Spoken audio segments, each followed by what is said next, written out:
ലഹരി വ്യാപനത്തിനെതിരെ കർമ്മപദ്ധതി തയ്യാറാക്കാൻ സെക്രട്ടേറിയറ്റ് തല സമിതി രൂപീകരിച്ചിരിക്കുന്നു. മുഖ്യമന്ത്രി വിളിച്ച ഉന്നതതല യോഗത്തിലാണ് തീരുമാനം. പോലീസ്, എക്സൈസ് പ്രതിനിധികളെയും വിദഗ്ധരെയും സമിതിയിൽ ഉൾപ്പെടുത്തും. എയർപോർട്ട്, റെയിൽവേ സ്റ്റേഷൻ, തുറമുഖങ്ങൾ കേന്ദ്രീകരിച്ച് പരിശോധന ശക്തമാക്കാനും ഇന്ന് ചേർന്ന യോഗത്തിൽ തീരുമാനിച്ചു. കൊറിയർ, ലേബർ ക്യാമ്പുകളിലും പരിശോധന കർശനമാക്കും. പരിശോധനയ്ക്ക് കൂടുതൽ പോലീസ് നായകളെ ഉപയോഗിക്കാനും യോഗം നിർദ്ദേശിച്ചു. സെക്രട്ടറി തല റിപ്പോർട്ടിന്റെ അടിസ്ഥാനത്തിൽ വിപുലമായ ലഹരി വിരുദ്ധ ക്യാമ്പയിൻ സംഘടിപ്പിക്കാനാണ് ധാരണ. അതിൽ പാലോടുണ്ട് കൂടുതൽ വിവരങ്ങളുമായി. അതിൽ പാലോട്, റിപ്പോർട്ടർ TV തുടങ്ങിവെച്ച വലിയ ക്യാമ്പയിനാണ് ഇപ്പോൾ ജനം ഏറ്റെടുത്തിരിക്കുന്നു. ഒപ്പം സർക്കാർ സംവിധാനങ്ങളും ഉണരുകയാണ്. ഉന്നതതല യോഗത്തിലെ പ്രധാനപ്പെട്ട ധാരണകൾ എന്തൊക്കെയാണ്?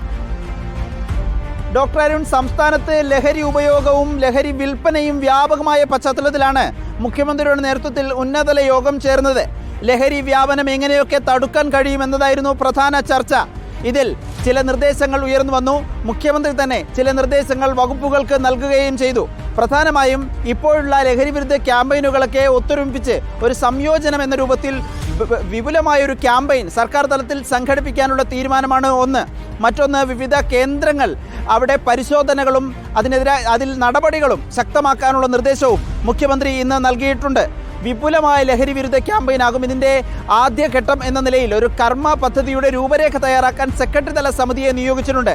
എക്സൈസ്, ഒപ്പം തന്നെ ആഭ്യന്തര വകുപ്പിലെയും വിദ്യാഭ്യാസ, ഉന്നത വിദ്യാഭ്യാസ, തൊഴിൽ, കായിക വകുപ്പ് സെക്രട്ടറിമാരെയാണ് ഈ സെക്രട്ടറി തല സമിതിയിൽ ചുമതലപ്പെടുത്തിയിരിക്കുന്നത്. എക്സൈസ്, പോലീസ് ഉദ്യോഗസ്ഥരും വിദഗ്ധരും ഈ സമിതിയിൽ ഉൾപ്പെടുമെന്നാണ് നിലവിൽ അറിയിച്ചിരിക്കുന്നത്.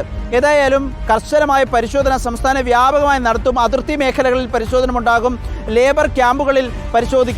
ആളുകൾ എത്തുന്ന റെയിൽവേ സ്റ്റേഷനുകൾ, എയർപോർട്ടിന്റെ സമീപ പ്രദേശങ്ങൾ, ഇവിടെയൊക്കെ പരിശോധന കർശനമാക്കാൻ സർക്കാർ തീരുമാനിച്ചിരിക്കുന്നു എന്നാണ് ഇപ്പോൾ ഉന്നതതല യോഗത്തിൽ തീരുമാനമായിരിക്കുന്നത്. Thank you Adil Palode. അതിലാണ് വിവരങ്ങൾ നൽകിയത്.